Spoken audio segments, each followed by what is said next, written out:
What's up, everybody, and welcome to the Real Estate Playbook, where we talk about everything real estate. I'm your man, Lance Williard, and I can't wait to introduce my next guest. He hails from Miami, Florida. He's the co founder of Luxmore Properties. He's a fellow Owners Club member. Ladies and gentlemen, put your hands together for my man, Jonah Platovsky. Perfectly done. What's up, brother? How you doing today? I'm good. I love the soundtrack with the clapping. That was next level. Now Hey, I'm excited to be here. Now we're fully engaged and we're ready to share some good stuff. man, I wish we could do this in actual the name of the pod is Real Estate Playbook. Well, a lot of people think the playbook part is, how to do everything real estate. I'm a sports guy. So the playbook just comes in sports. So if we could have done this in some kind of basketball arena, football arena where we actually had fans, man, that would be awesome. Next level. But yeah, Oh, man, yeah, your day going all right today? it's great. It's Yeah, great. Lots yeah, busy stuff. Got a really exciting project actually in the pipeline. Maybe we want to talk about it in a bit. yeah, But yeah.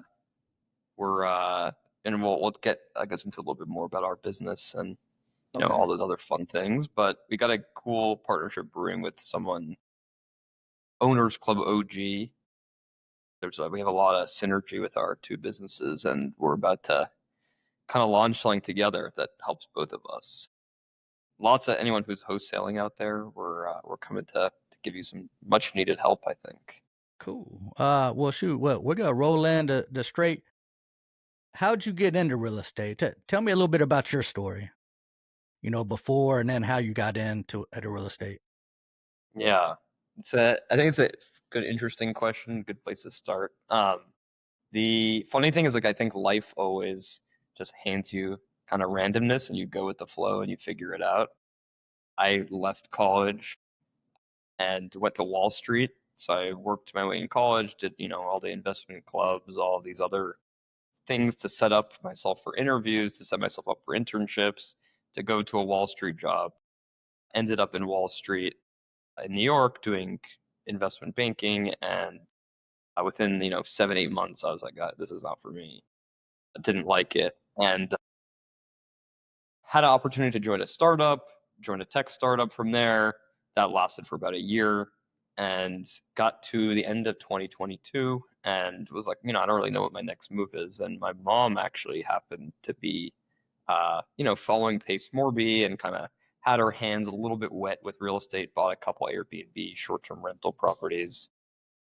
And I was like, like I'm not really, I don't really have anything else going on. I'm trying to figure out, what my life is going to look like, what my career is going to look like. So I just started to, learn about the industry, make some calls, try to get myself into wholesaling. From there, things just snowballed. I mean, there's definitely been lots of opportunities to say I quit, I'm done. There's no progress here, but uh, you know, piece by piece, there was a little bit more traction, more traction, and it led to snowballing effects. And 2 years later, we've done some cool stuff. So it's definitely been an exciting journey, and not at all where I expected to end up. But again, life is you go with the flow. You go with the flow, and you see what happens. Got you. Yes. So it only took you 6, 7 months to figure out that I ain't a Wall Street guy. Yeah, yeah. I was. I mean, I probably knew in month. I probably knew in month one. I just couldn't admit it to myself. You're doing a lot different things now than Yeah, it's cool stuff you get to do there. I mean, when I was younger, I was always kind of like entrepreneur, business minded, and I never found, I guess, I always relied on like the job or career path to, to create the income. But I just once I got to the workforce, I was like, I felt the entrepreneur roots really gotcha. hit back, and that's where I wanted to. I was like, I'm willing to take the risk. Like, let's just figure out how to build it for myself rather than work for someone else, because at some point you have to take the pain. So let's just figure out how to build for my own sake rather Right. than build for someone else's sake. I got you. And then that's kind of with the tech company you were talking about. That's kind of how you figured out your wholesaling company, or how did that come about? How did wholesaling come about? Yeah, yeah, and your Luxmore Properties company and things of that nature. Yeah. So I'd say it was just a matter of trial and error.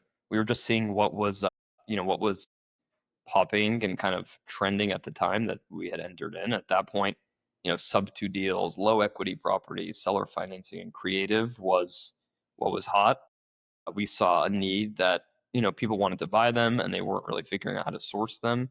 So we came in and we said, okay, let's, figure out how to find the right seller leads and the right data to to call those people. So, I took some operational skills that I learned in the company before, and had, some partners in this business that, we kind of brought all different skills and we were able to collaborate to figure out how to grow it. Yeah, man, that's awesome.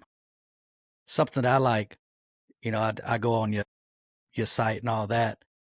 Something that I've noticed about you and your deals are they actually work.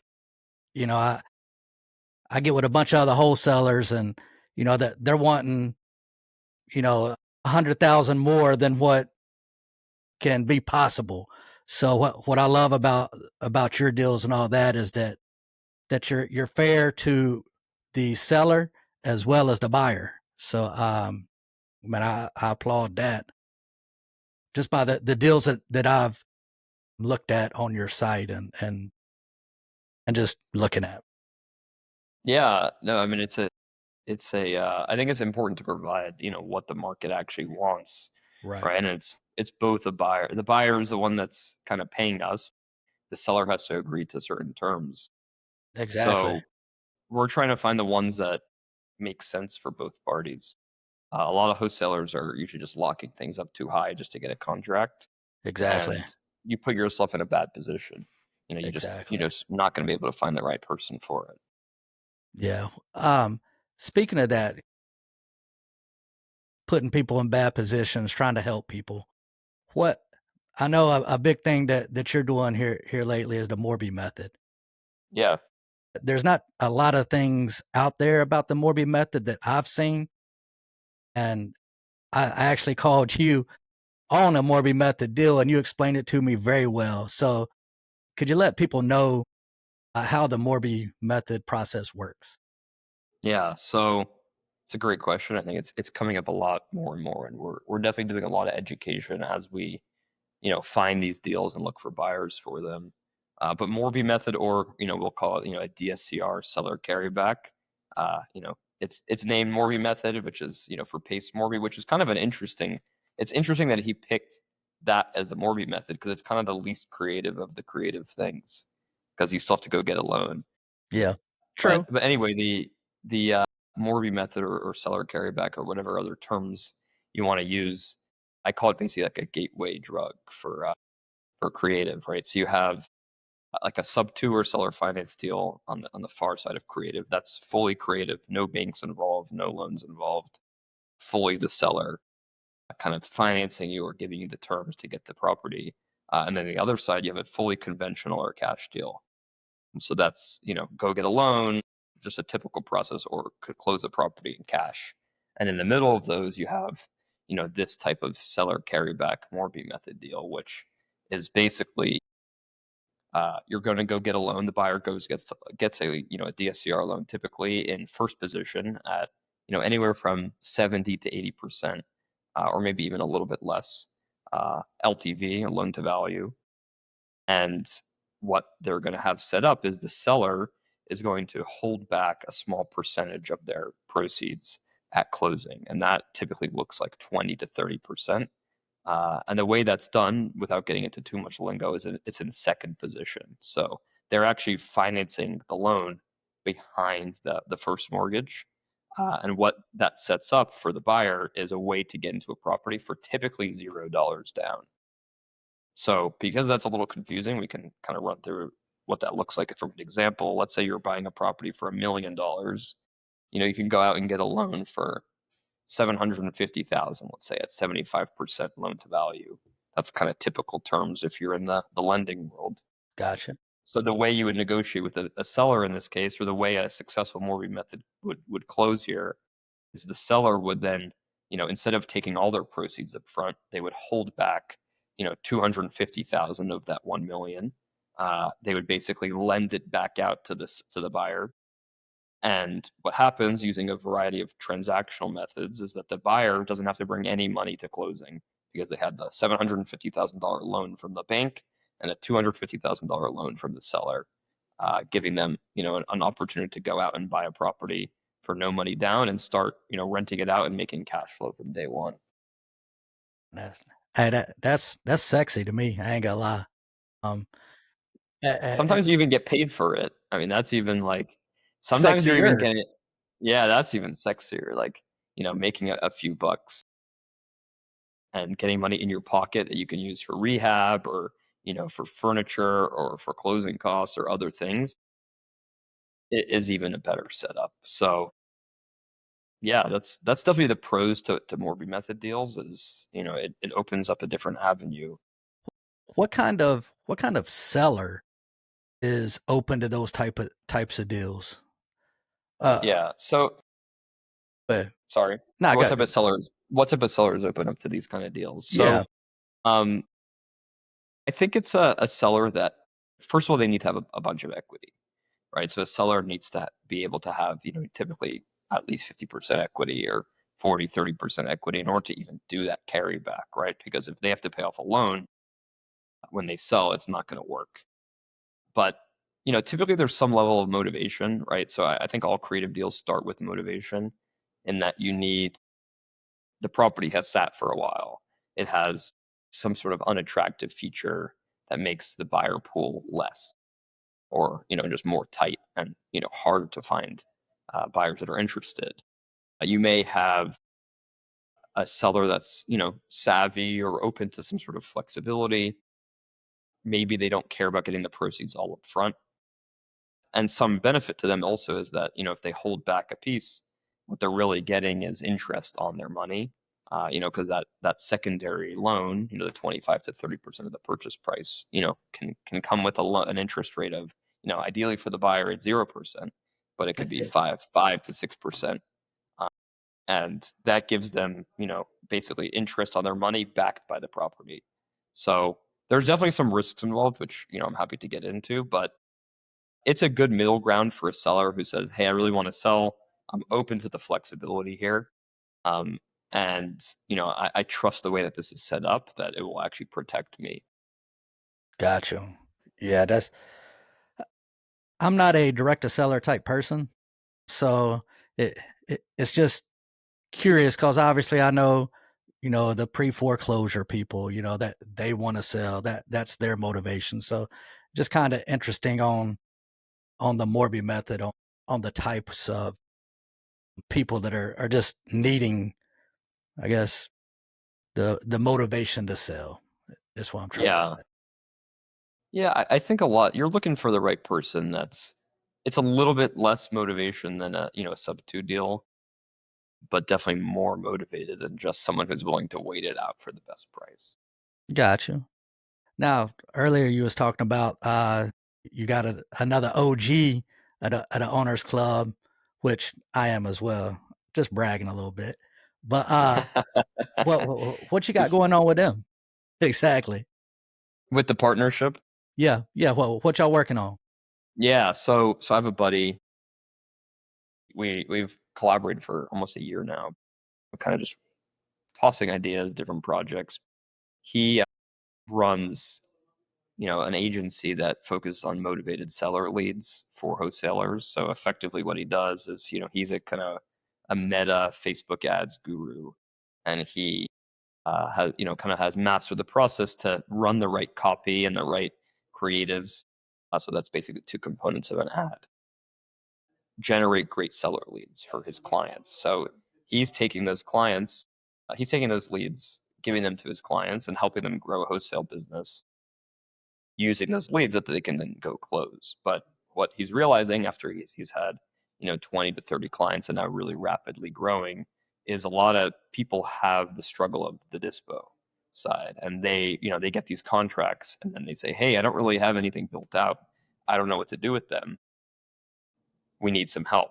And the way we're starting to integrate, because we have our dispo business now, is we're partnering with those clients that do all the dispo backend for them. So it becomes a win-win relationship for us because, hey, we do a revenue split with that wholesaler, but they can go focus all their attention and time on generating more contracts, and we can kind of just do our specialization, which is selling the contracts to the buyers that want to buy them and are in our network.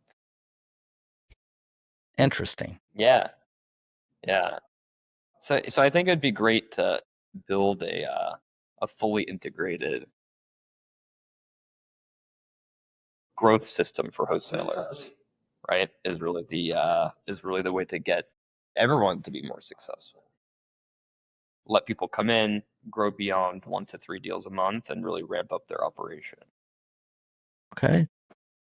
That's cool. And that'll kind of lead me into I was going to save it for later, but that kind of leads me into in Owners Club, we got our Mount Everest, our 5-year goals of what you're wanting, uh, you know, what, what you're wanting in 5 years, what's your long-term goals. Yeah, you got your little peaks, but what's your top goal to get completed in 5 years? Yeah, so it's great. I think that the Mount Everest is something that feels uncomfortable and feels like you definitely need to change as a person in order to achieve it.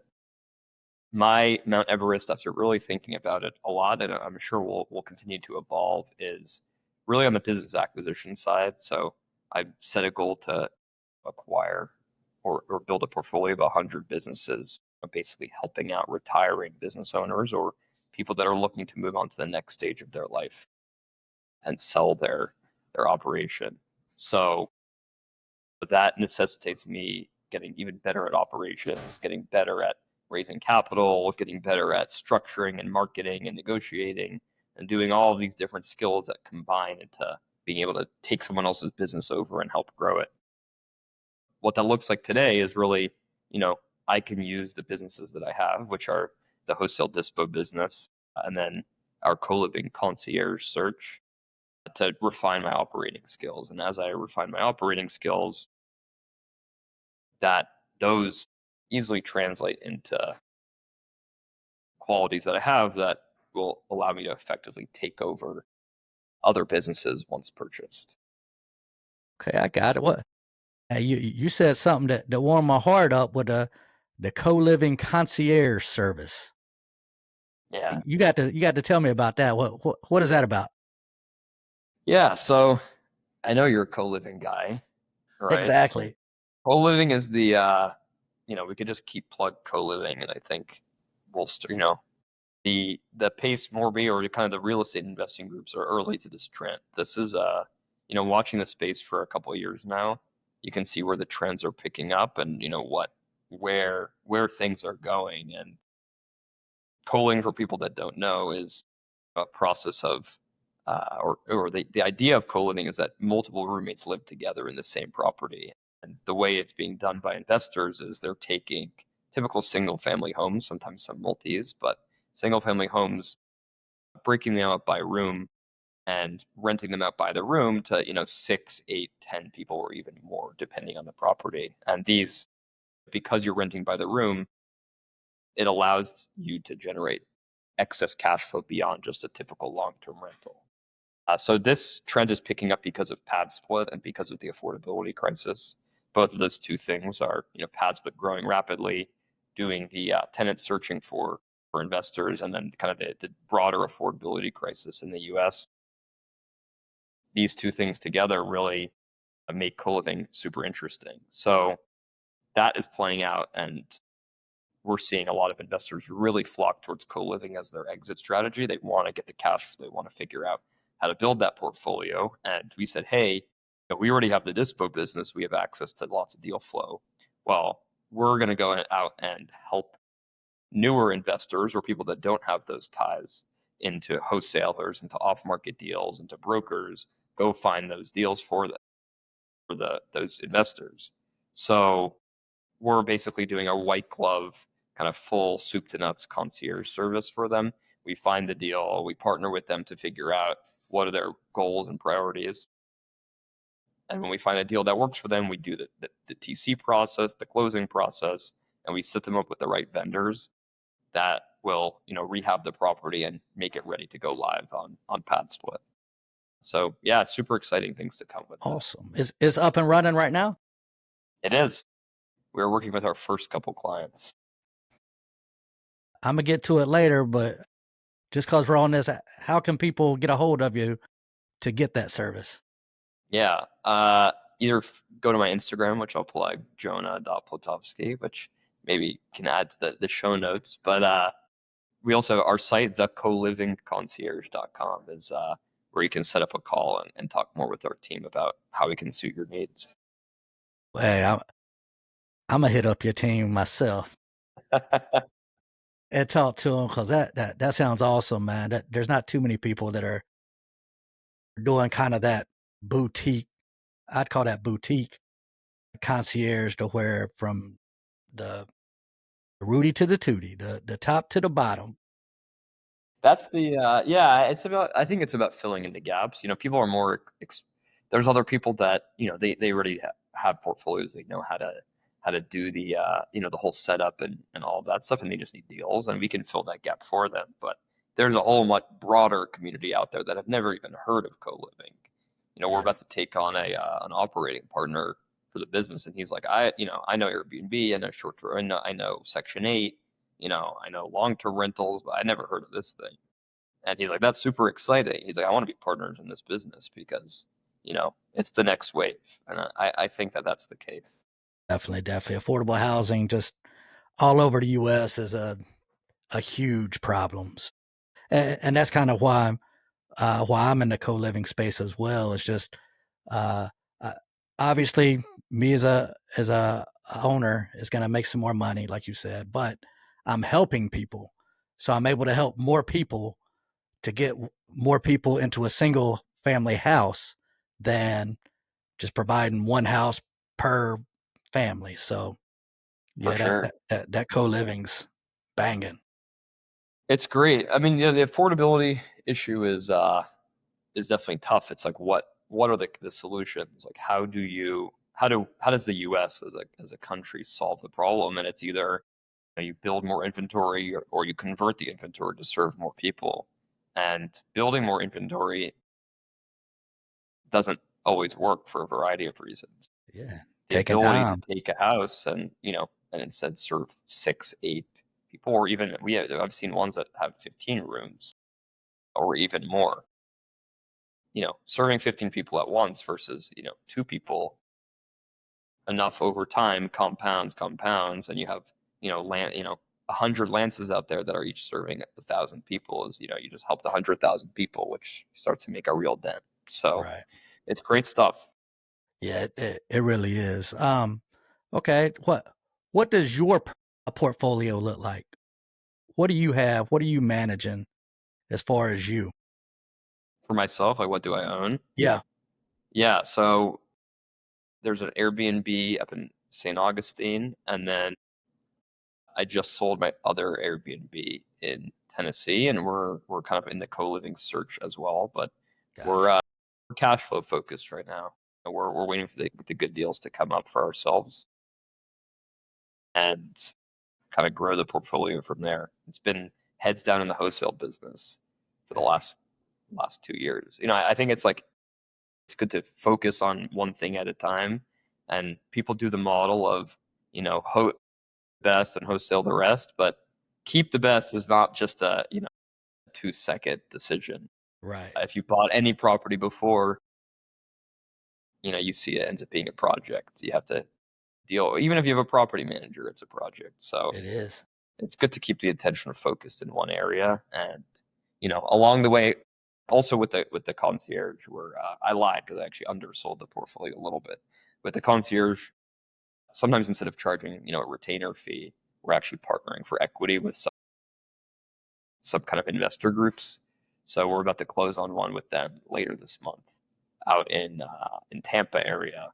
That's a co-living that they're going to convert to 10 beds, and that's an Awesome. awesome deal. So we're doing that more and more, and that's kind of our way of growing our equity without necessarily having to get our hands dirty.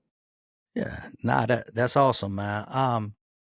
Okay, I'm asking you a couple questions that everybody asks on podcasts is what's your biggest win and what's your biggest L for people out there? And this could be your personal, this could be something business related. Just give our people something to hear. Yeah, got it. So my biggest win, maybe I'll go a little unconventional, is really finding the right people to follow on the mindset side of things. I think business, and it keeps reinforcing itself, but business is a personal development journey. As I've had to kind of grow myself personally and develop new skills and new habits and new mindsets, that's where I've seen the most growth within my business, actually financially. I'd say the biggest win. There's a couple of good mentors out there. One of them actually being Pace himself, who really are kind of dialed in on what are the mindsets, what are the kind of the key habits, how do you set yourself up for success? And I'm super grateful I've come across these people because I'd say without them, it's easy to get lost and either take no advice or bad advice. So those are the biggest wins for myself because as I've found those benchmarks and come across new people and kind of adopt some of the things that they do, then I've seen the wins. The biggest L, I feel like there's a lot of L's. Business like is 70% L's, like Yes, 20% good, and then you get 10% wins. Then you go right, just a big exactly. roller coaster. Um, hmm. The the biggest L, and I'll give a specific story, is definitely scenarios where things grow quickly and you don't understand at the time that it's better than it actually it I'm not trying to think of how to word it. It's better than it actually should be, right? So like there's something inflated in the ecosystem or something inflated in your current business that's just a short-term trend that you actually think is a long-term trend. And it's played out a couple times for me. In real estate, it was when we first got started. We were starting to grow our wholesale business, and I was just actually telling someone about this. But there was a buyer that was starting to really ramp up, a group of buyers, and they were our biggest client. We had just started our business. They were buying 5 deals a month from us, four to Okay. five deals a month from us. But within about 4 months, we kind of figured out it was not a Ponzi scheme, but it was basically they were over leveraging themselves. They were kind of getting ahead of themselves, and they quickly fell apart. So it was a chance to evaluate, what we were doing, and our business took us a slump because our biggest customer was now no longer active in the space. So getting ahead of yourself when things are growing really fast, you think it's kind of like up and to the right always, and that's not always the case. You have to ride out the roller coaster, and things go up, they go back down, they go back up, and your whole goal is to hit higher highs and higher lows. But the higher lows are honestly more important than the higher highs because if your low goes up every time and you kind of hit new lows, that is the way you see you're making progress. Exactly. And that's in life. That's not just business. That's just life. Just trying to better yourself, and you said it great with the higher lows, it's like so see the trend is going up. So if your lows are getting lower, you're doing something wrong. You don't want the lows you want the lows to get higher. And like if you measure the opposite way too, if you measure the higher highs, you're kind of not accounting for these spikes. The spikes happen out of nowhere. Exactly. The other example I was going to give was I was involved or have been involved in the crypto space a bit. And back in 2021, I was super in depth on this project, and it started to grow super fast. And I didn't understand the dynamics that some of the components of it were just short term gains. So although it's actually kind of come back around, and there's some cool fundamentals going on with it, you know, it felt like it was just going to go a runaway train all the way up, and everything came crashing back down, and you kind of face reality really fast. But you have to see that, okay, even if I went from 1 to 100, if I go back down to 3, that's still better than 1, and that's really the correct measurement. Exactly. Yeah. A lot of people measure it high to high. Well, what about this low? How far are you gonna dip down before you're able to right the ship back up? Yeah, that's awesome. 100% pivot and adjust and, keep your head up. No business is easy. Everything is hard. Exactly. Exactly. Now, okay, I got a lot of newer people that watch the podcast. What's one piece of advice for somebody that's just now coming into real estate would you give them besides your concierge service? We're not trying to sell anything. We're just trying to solve problems. Right.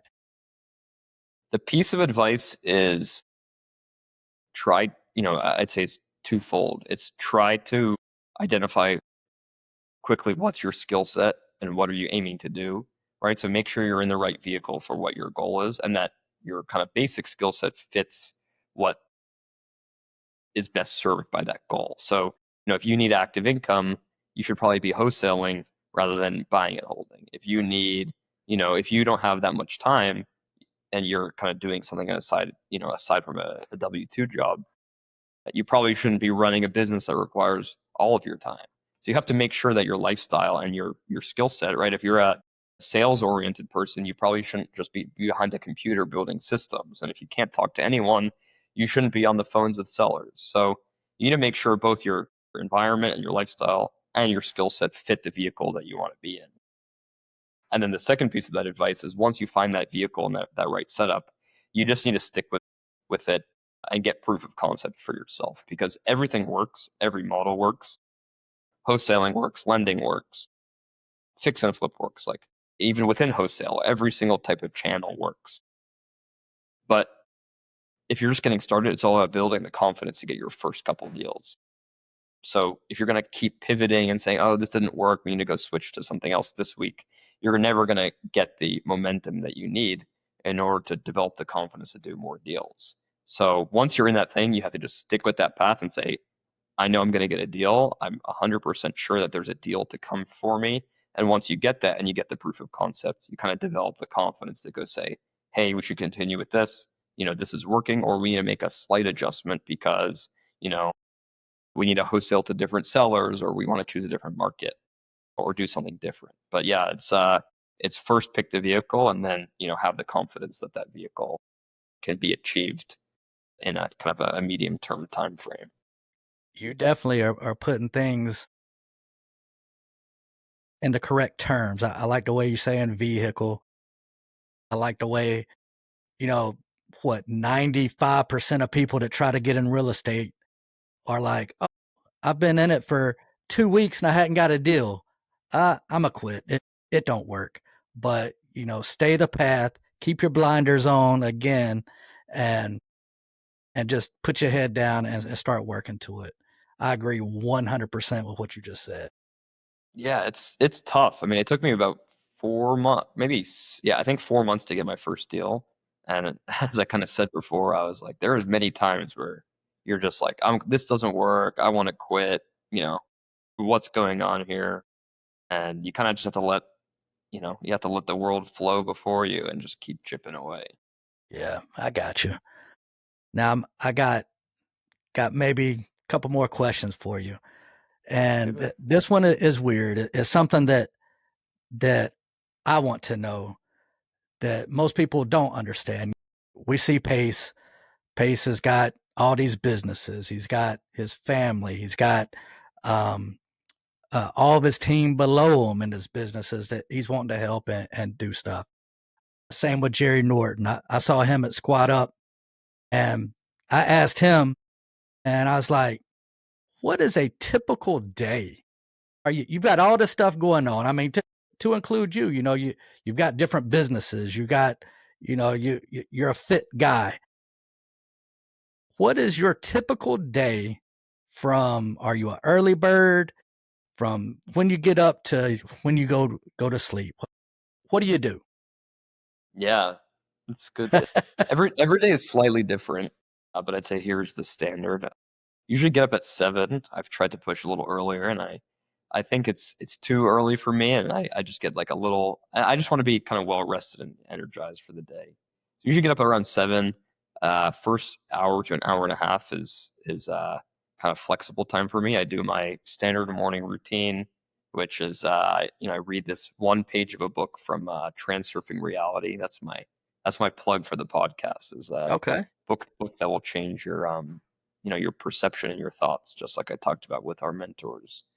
But one page of that, I do a little meditation and a little journaling. That's probably half hour, 40 minutes. I give myself an hour, like, leisurely time. I want like a slower morning, warm myself up for the day. So maybe go on a walk. I'm usually pretty productive, and my kind of deep work block is in the morning. I pretty much protect my mornings from calls. So other than team calls or something very specific, I'll pretty much have 8:30 to 12:30, 1 o'clock as my deep work, like undistracted focus.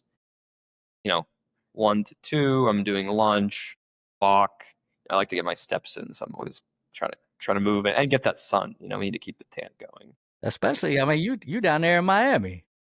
The tan is maybe in this lighting, it's not so great, but my tan is usually pretty good. It's important. But yeah, 1 to 2 is lunch. I usually work in the afternoon, mix of calls, mix of you know, other work that needs to get done, maybe some other meetings, maybe meet with some people in person. Usually get to the gym around, late afternoon. Night is a mix of a bunch of things, either catch up with friends, see family. If it's need to put some more work in, I'll kind of get that done. I usually get like a nice like creative boost actually late at night.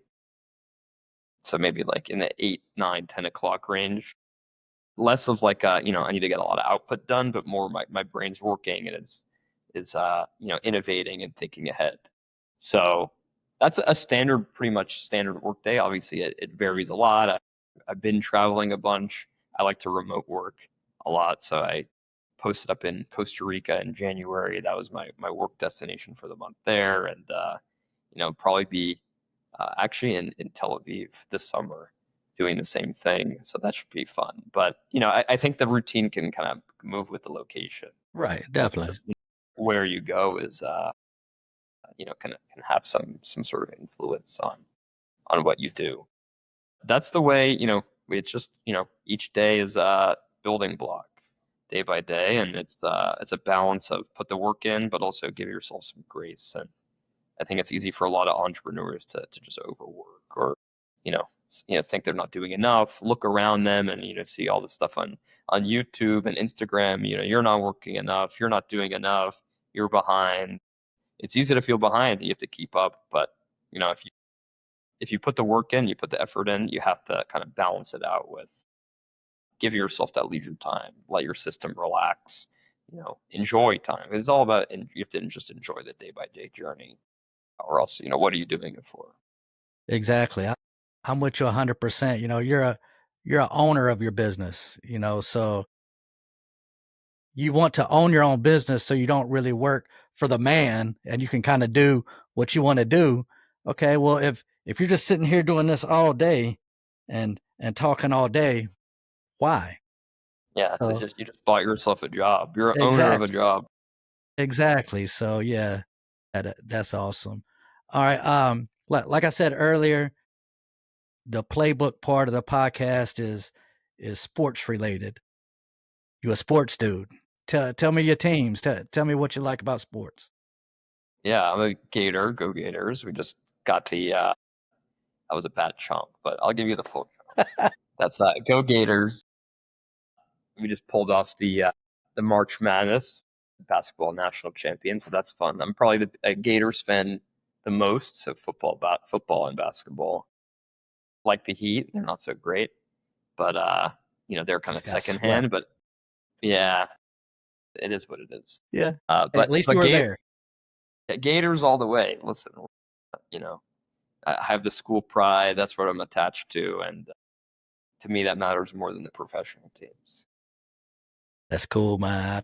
I enjoy it, and something that I haven't found, and might just be because I'm not talking to the right people, but a lot of people in real estate they're so focused right here, they're not sports fans. I'm looking for sports fans because I own my business, and I'm not saying I do stuff around sports, but if I got some downtime, I'm turning some sports on.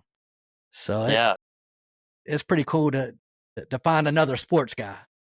Yeah. I like my, maybe unpopular take, but I like watching golf actually.